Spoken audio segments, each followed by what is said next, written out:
Hello. In today's video, I would like to talk about some of the techniques and strategies that you could apply in your day-to-day life in order to achieve what you want. So, obviously, you have certain desires and expectations of people around you. Maybe you want, if you are in a low paying job, you have an expectation from your boss that he pays you a lot more than what he's paying now.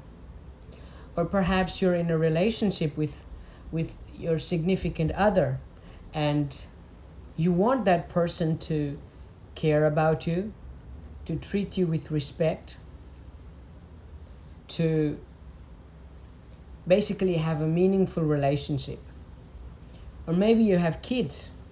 Maybe you want your kids to read and become good children that other people like and would like to interact with, and not create unnecessary trouble around the house. And so you have a lot of desires. But what happens is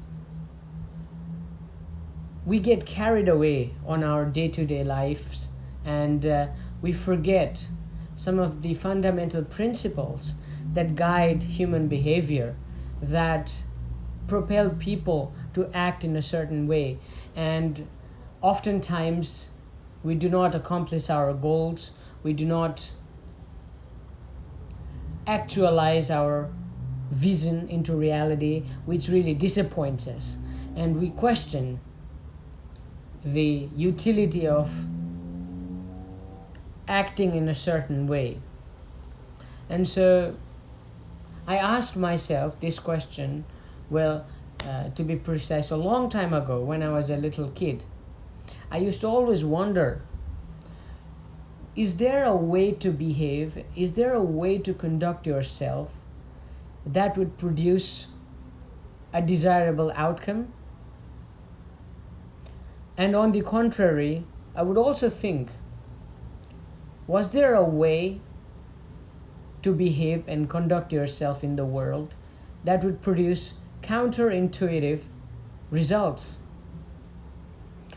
And over the years, as I've experienced through life, and after having read a lot of books on human behavior, and after having watched behavioral experts on different fields, I have come to realize that, yes, there is a certain way to behave in the world that will produce the outcomes that you desire. And similarly, there are ways that you can conduct yourself that will produce you negative consequences. And so, one of the things that will help you out in life and also will hurt you a lot if you do not understand it is persuasion. One of the things that most people are very weak at is the skill to persuade others. And if you do not know how to negotiate, if you do not know how to influence, if you do not know how to persuade your partner, your children, your boss, your colleagues, your students, if you happen to be a teacher, then you are not going to create a favorable circumstances in which people will be willing to cooperate with you, to help you to reach your visions and to reach your goals. And so in today's video, I would like to talk about some of the ideas and strategies that I have borrowed from one of the best known behavioral psychologists of persuasion. The guy's name is Robert Cialdini, or Bob Cialdini. You might have read his book, Influence, Persuasion, and I guess there's a book called Big, Small. I don't know exactly what, but he's written a number of books, and what he has done is he has tested these principles firsthand by going undercover as a sales assistant, as a I don't recall exactly, but he has taken several positions as car salesman, as a many professions where people are trained to sell products. And so these principles can be applied to any domain of your life. You can apply it to your business, if you happen to run a business. You can apply it to your relationship. You can apply it to your work, anywhere, because you're constantly interacting with individuals. And so when you're interacting with individuals, you have to negotiate, because oftentimes you have certain wants, they have certain different kinds of wants, and sometimes these two wants conflict. And so you have to have a mutual consensus. And so few things Robert Cialdini talks about is, number one is reciprocity. The fact that we are willing to give in return something that we have received previously. And so if you want to have a lot of opportunities, for instance, if you're a single guy or a single woman, and you're in search of a relationship partner, but you don't have sufficient contact, sufficient network. And so you think, well, if only I was invited to a lot of parties, a lot of events, I would have found someone, or I would have at least gotten an opportunity to interact with a person. In that case, what you do is you begin the process by inviting your friends to a party. You host a party, you organize an event, you invite those people. What happens is, if you invite a lot of people, those people are now obligated to invite you whenever they host a party. And so you just cannot imagine in only a few weeks, few months, you'll be invited to all sorts of parties, and who knows, you may there's a high probability now that you'll encounter somebody whom you'll be able to have an interaction, and maybe you both like each other. And then if you apply some of the more persuasive techniques that I'll be teaching you in maybe later videos, or maybe in this video if we have enough time, then maybe you'll find a romantic partner. That's very much the case. 1, reciprocity. 2, liking. He says, we are more willing to help individuals who we like. And although this may seem very common sense idea, this is not a common sense idea in practice, because we don't really think about it, and we unnecessarily get into conflict so many times, and we do not give a person the benefit of the doubt. We do not come to an interaction with an intention of befriending a person. We generally tend to be hostile to an individual if that person comes up with an idea, with a message that contradicts our preconceived notion. And so if you have that mindset, if you are a contentious individual who likes to get into debate and who likes to ruffle the feather unnecessarily, excessively, then I think this advice will help you tremendously to benefit you in later days when you interact with other individuals. Number 3, commitment. People are willing to follow through. And so if they have committed to one sort of behavior, they are more likely to repeat that behavior in the future. So for instance, if you ask your friend for a help, what happens is, when that person gives you something, then something triggers in their mind. Now they think that one, they start to like you because they have done something good for you, and two, since they have done something good for you, they're much more likely to repeat it on the later days. But the trick is you have to ask something that they can manage to produce. So you don't ask a stranger for $5,000 because that's a ridiculous help, and people are not so willing to bestow such a benefit to strangers. So instead, what you could do is, it should be genuine, obviously, but you cannot manipulate individuals. So if you are in need of a help, for instance, if your phone is dead and you want to call your friend to pick you up, you can ask an individual or your colleague to lend you a mobile phone for a while so that you can call your friend and pick you up. That's something that he can do easily. And this reciprocity games keeps on replicating in the future. And so what happens is your friend is much more likely to give you what would you call a more he's more likely to be complying to higher and higher difficulty of request in later dates. So start off with something simple and gradually ask for something that you'd want.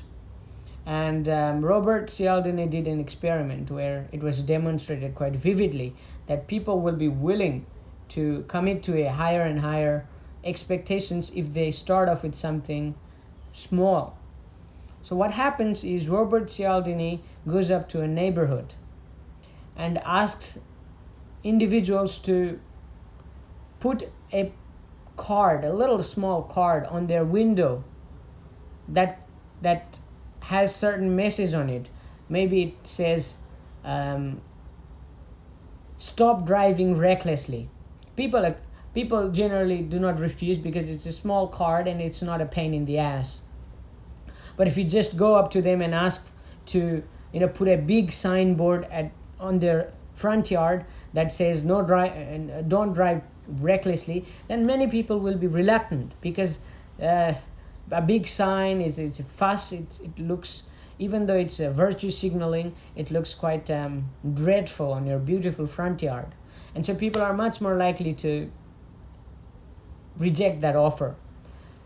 But what happens, but what Cialdini found was when he requested those individuals to put up a little postcard on their window, and when he revisited those same individuals after 2 weeks and asked them to put up a signboard, the exact signboard that I was talking about, on their front yard, a lot more people complied.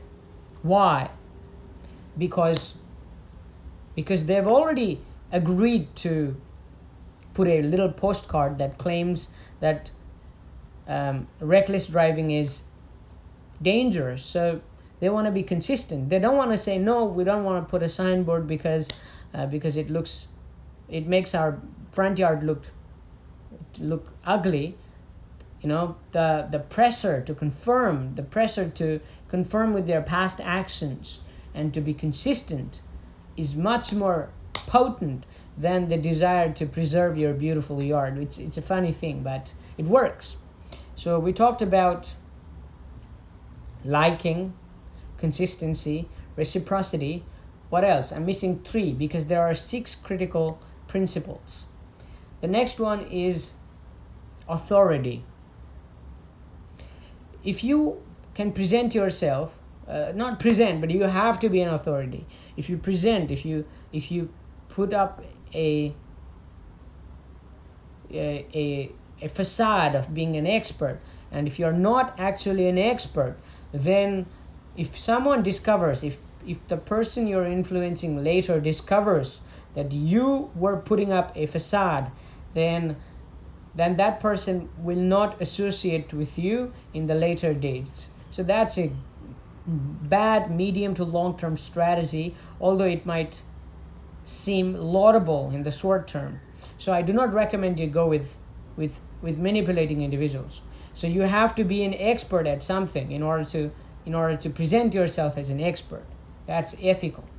And so you present You present yourself as an authority figure. For instance, one of the ways you can do that is by speaking a little faster than usual.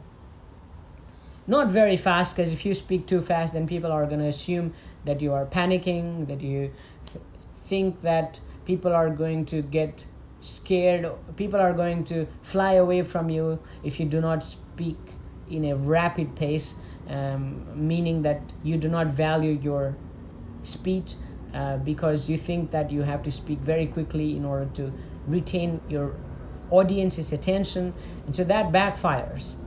Speaking in a manner that you're quite comfortable with, and a little on the fast side, but not to the extreme.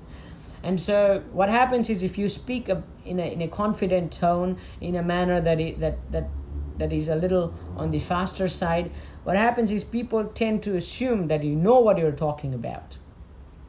And so it gives you a credential in some sense. It gives you proof, right? It gives you an authority status, and people are much more likely to comply. You might have seen in many advertisements, for instance, Nike advertises about basketball,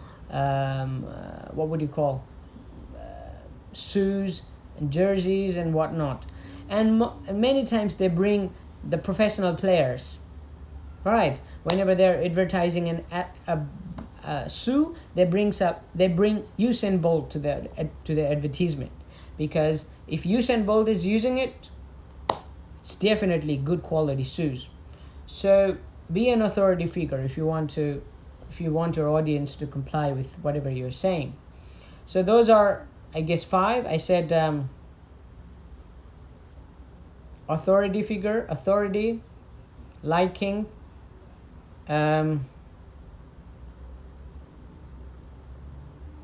authority, liking, I'm forgetting it. Authority, liking, reciprocity. I know what 2 are. I just don't remember, but the next two are consensus and social proof. I think I got all 6, but still. Social proof, what it means is, what a lot of people are doing, you are much more inclined to do the same thing. And so if you are in an uncertain situation, you don't know what to do, you look around, you look for proof, you look for what other people are doing. If other people are doing a certain thing, then you are much more likely to do that thing instead of something that no one is attending. So for instance, you walk down a busy restaurant line, you walk down a road, has a lot of restaurants, and you see one restaurant where there are a lot of people, busy, very crowded, and next to that there's a restaurant, no one is coming in, there's only one customer eating his pasta, and the chef, they are just killing flies, and everyone's like, what the hell is wrong with that restaurant? No one's going there. Even though the food may be incomparable between those two restaurants, you are much more reluctant to go to that quiet restaurant, because you might assume that if no one is going to that restaurant, maybe the food quality is bad, maybe that restaurant has expensive pricing, or whatever. People are not going there, I shouldn't go there. And so if I go there, I'm going to be, an exception. I don't want to be an exception. I don't want to be stupid. So I want to confirm. And so social proof. If you can demonstrate to others that many people, many other individuals similar to the audience that you are hoping to persuade are buying your message, are convinced by your ideas, are buying your products, then you can get your target audience, your target individuals to buy your message, to be much more receptive to your offerings. And so I think I've covered all 6 of them. If I've made any mistake, forgive me, because I don't remember everything properly. But I thought it would be very helpful for you if you understand it, because with this understanding, you will be able to accomplish a lot more in your life, and you will be able to make your life a lot more meaningful and a lot more effortless, insofar as these principles are able to accomplish. I hope this video was helpful, and if I was helpful, please let me know through the comment section or ask me questions. If I am able to answer, I will answer your question. We can have some discussion. If you have certain ideas that you think will benefit me, please let me know, because I value your important feedback, your advice. If you can advise me on something, please let me know. That would be really great. Other than that, I think it's enough. See you next time. Salute.